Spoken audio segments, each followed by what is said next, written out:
Welcome to the WineDown, an afternoon podcast where two techie blokes sit down over a bowl of wine and chat about what's happening in the world of tech. Enjoy while Scott and Nick open up about their week in technology.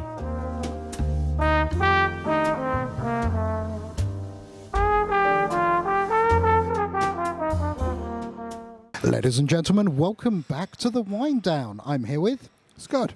And I'm Nick. And we're here at, well, let's start with welcome back to 2021. We've had a long break over Christmas. Hey guys, it's lovely to be back with you. So Scott, where are we? And more importantly, I don't see a bottle, I see a glass. What are we drinking? Well, this is interesting. So I could say we're in our boardroom, but we'll come to that later on. Yes. We are back in the DY Hotel, and this is going to be a good talking point. But we're drinking some red wine. We're always drinking red wine, but which wine are we drinking today? This is actually a Beresford. A Beresford, okay. Yes. What do you know about them? Well, it's red. Okay, cool. And it's liquid, so it's awesome. Have our requirements changed in 2021? No. This is actually quite a good drop. It's South Australian red. This is the 2018. Now, we spoke about this one last year, and it was the previous year's drop. So I thought, let's just try the 2018 and see how it goes.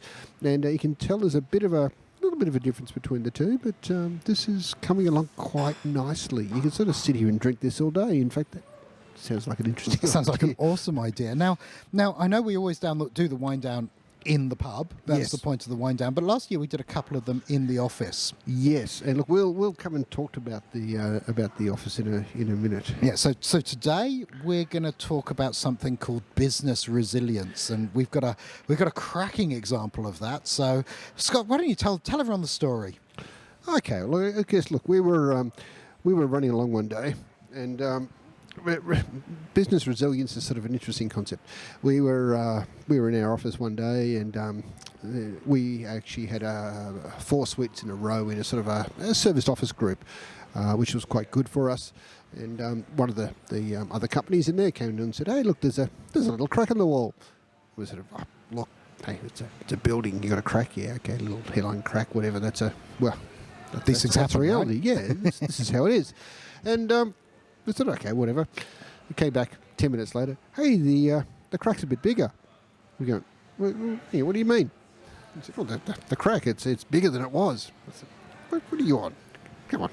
Anyway, and this is Jason was there. He was in the office, and he goes up with the guy and has a look. Mm-hmm. This office was in the corner of the building, and lo and behold, the crack was. And you look at it, and that's a decent crack. Okay. Then you hear this little grumble, and the crack becomes a little bit bigger. You sort of, that's not good.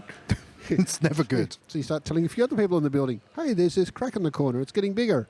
Everyone's, let's go look. And all of a sudden, all the people who are still in the building, about 20-odd people in the building, are off in this corner office watching this crack. Hey, you're right, there's a big crack. It's getting bigger. It's getting bigger. There's this crumbling and a bit of a noise, and all of a sudden the crack's getting bigger again. It's sort of, it's getting bigger.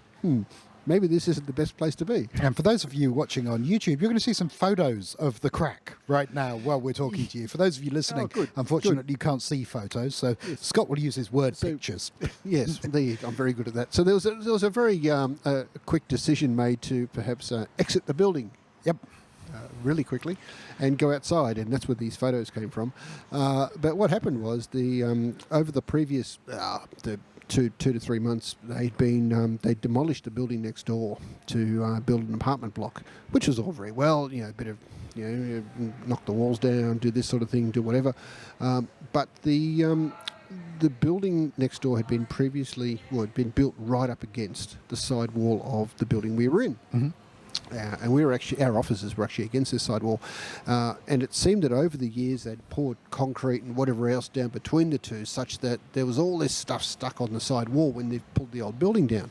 So for 4 weeks over Christmas, they jackhammered and cut and chiseled and whatever else, all this stuff off, which was rather noisy and annoying, to the point where we actually didn't have the wine down. Well, we didn't. We couldn't do wine downs because it was so noisy in the office. The jackhammering and everything else, so we had to go somewhere else. So this was all very well. And look, the demolition finished, and then the excavation started of the. They had to put some the piling down for the new building. It seems, from what we can tell, they've managed to undermine the footings of the building we were in, which caused ultimately a partial collapse of the building. Wonderful. So looking at the photos, you can now see from the road into people's offices. So yes, and by partial collapse, I don't just mean a couple of bricks have fallen off the wall. I mean, kafoom, the whole thing came down in the back corner. Yep, and it took slabs with it, and bits of floor fell off, and then they deemed the building unsafe. Yeah, so we were looking at that going, oh, well, as annoying as all this is, it's only the back sort of half that's fallen down. Our stuff's in the front half. Maybe we could get in, but WorkSafe Australia was there, and no, you're not allowed in. It's actually not deemed a safe location. And we thought, look, it's all standing up. It can't be that bad. And we found out from the engineers a little later on that, yes, technically, while it was standing, the slab was no longer attached to the wall. The slab had actually dropped about a foot inside the building and was just waiting for someone to come along and put a little bit of weight on one of the corners for the whole thing to go. So they've actually had a new demolition crew. I don't know why they didn't use the old one for any reason. Who knows? But they've had a new demolition crew come in to remove the unstable parts of the building. Yep, I would say the old demolition crew is incredibly effective at demolishing buildings. They were very Just not good. Precise. Yes, a little bit too effective for their own good and perhaps for their insurance company's liking. So the new demolition crews come in. They've actually said, well, this old part of the wall that's just sitting here, it's not doing anything. We need to really, if a bird lands on it in the wrong place, the whole thing's going to collapse. We need to knock that down. Having knocked the wall down, you can actually then go, oh, well, these slabs are just sitting here. We've got to knock that chunk of the slab down. Having knocked those chunks of the slab down, they've worked out now the roof is not structurally sound because there's not enough supporting it, so we've got to take the roof off. Having taken the roof off, they then worked out that the top floor was not structurally complete because there was no roof crossbars supported, so they've taken the top floor off. There's about a third of the building left standing by this point. And it doesn't look very stable. And when we go past it, I'm like, oh, that looks dodgy. If you get a chance to look at the photos, you probably even search in just on the internet for Crow's Nest building collapse, and you'll see some nice little videos that a few other people did. There was a helicopter that came over while the thing was actually going on, but it was an experience. It was an experience. We didn't get anything back. Actually, no, that's not true. We managed some wet stuff. Yeah, just yeah. Now, to be fair, we were in the cloud. Majority of our things. So we had things like monitors and keyboards and mice and desks. Well, actually, the Lego desks models. Yes, Lego models some bottles of wine and things like that, which was a bit annoying, but at the end of the day, not life-stopping sort of stuff.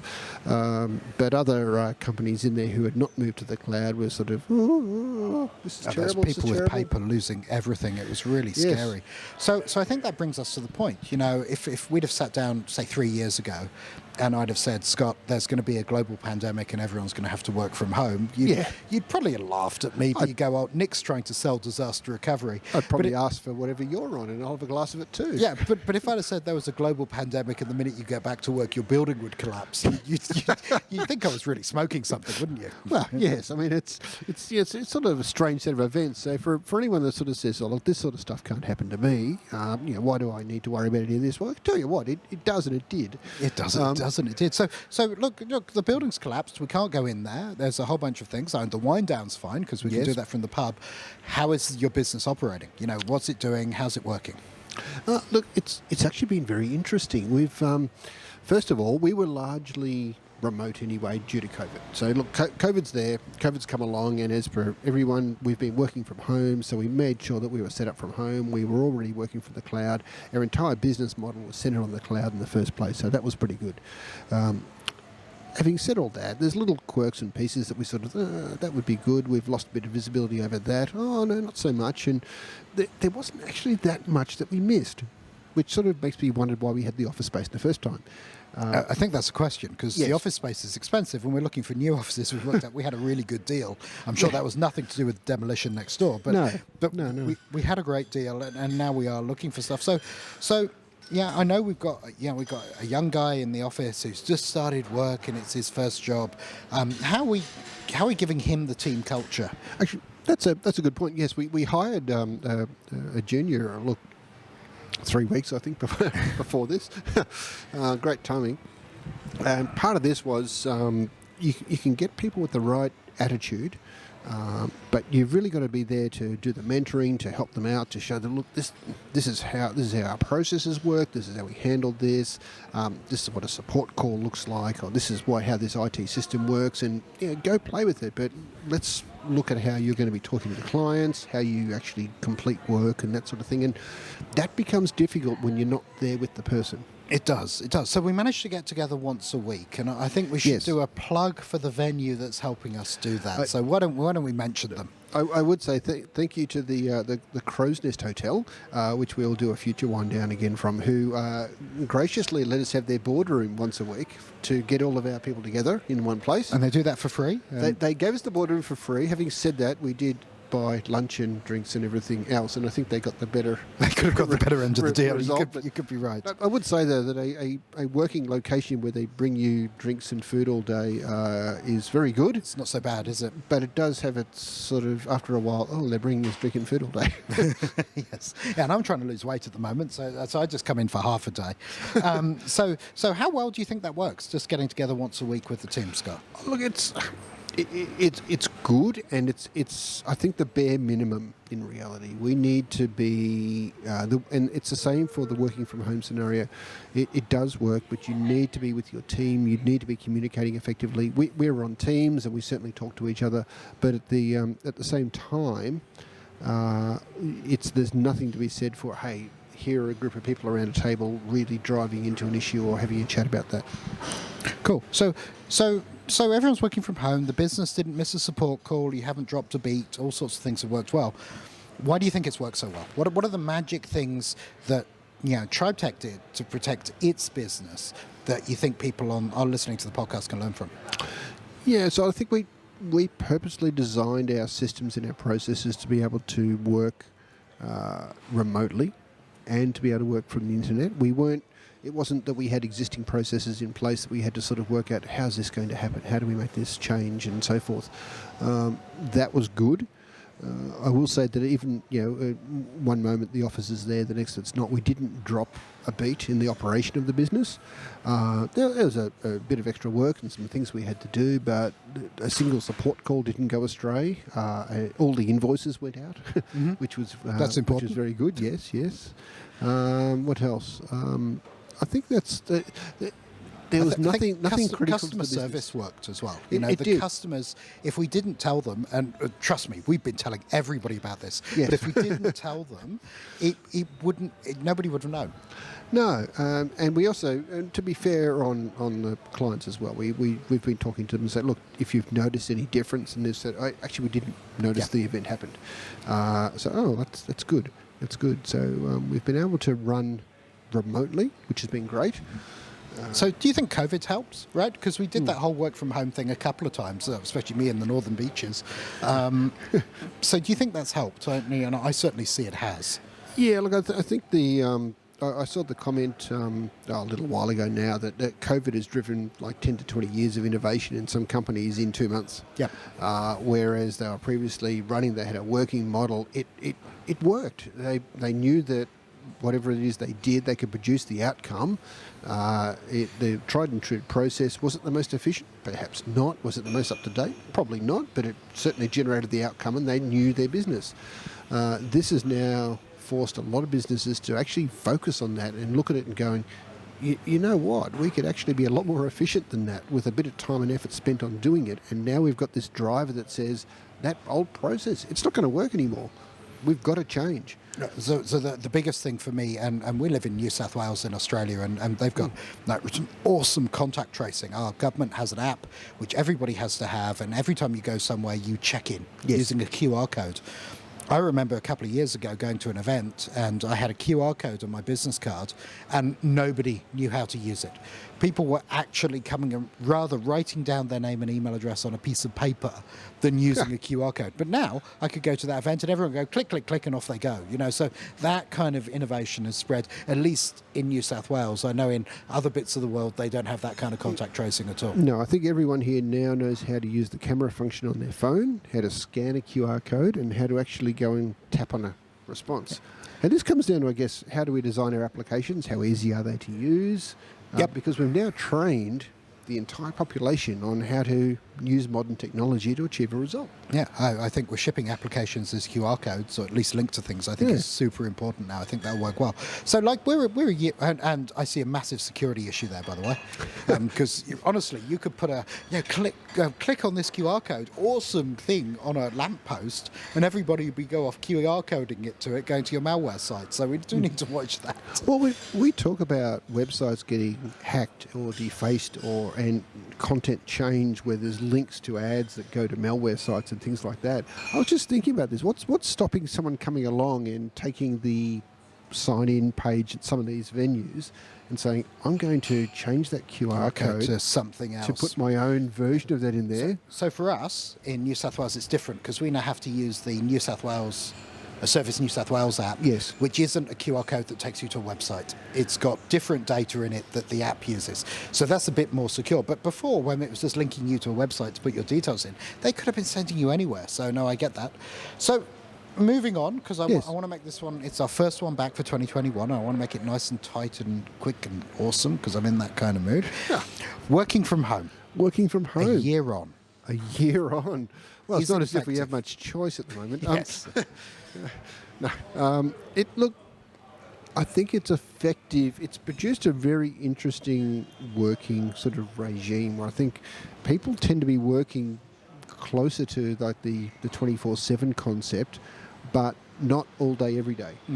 You may end up doing a bit in the morning, a bit in the afternoon, and in between you may go off and do something at a personal level. You may end up taking half a day off, but you know that the following day you end up recovering that, or it's getting closer to what are the outcomes that you're producing, not so much what are you doing every minute and are you there. I guess unless you're in a direct frontline sort of role. Yeah, and I think both of us, we've had conversations about this for years, saying I'd like to measure people on their output, not on how long they sit on a seat. Yeah, that's just it. I'd rather look at, if I know that here's a block of work, it's going to take 3 or 4 days to do, great. If I come back in a week, I know it's done and something else is happening. Yep. I don't really care too much about the micromanagement part. As long as it's done properly. Yeah. So we've moved on. So I remember, 2003, I ran a business out of our garage on the Central Coast, and we went away for 2 weeks. And the day we went away, somebody chopped the phone line. Oh. And we had our Exchange server sitting there. And I think we went on a cruise, like we're totally uncontactable. And for 2 weeks, nobody got email in the company because we ran it that way. The cloud has really changed this, right? Without having Office 365 and a bunch of apps in the cloud, there are people in some places who haven't been able to go to their office for 8-9 months. Like even to fix a hard disk. So, and I was speaking on to some of our US vendors and their management teams, and one of the CEOs I was talking to said, "Look, I haven't been back into our office in 9 months," and this is the CEO of a global company. Yeah. They're not the biggest in the world, but they're not the smallest either. They're a decent size, and they're based in Seattle. And all of a sudden, you're thinking, "Hang on, this person hasn't." They're running the entire global organisation from their bedroom or wherever it was they were. Back in 2000, I worked for Microsoft in Seattle, and I ran a virtual team globally. And most of the people there I never, ever met. And we got on really well, and we did loads of projects, and it worked really well. And I remember coming back to Australia in 2002 and went, this is the way we should work. We should be able to pull skills from wherever we want and work as if we're a single team. It's taken a global pandemic 20 years later to actually make that happen in the mainstream when it should have happened before. So that's the cloud. Now I'm going to preempt, and I did this last year, but I can feel it's coming. The great backup debate is in our timeline. We're going to do that. It is, but let me just throw one little thing in there quickly before we get there. I think, and here's a prediction for the next year, maybe even 2 years. I think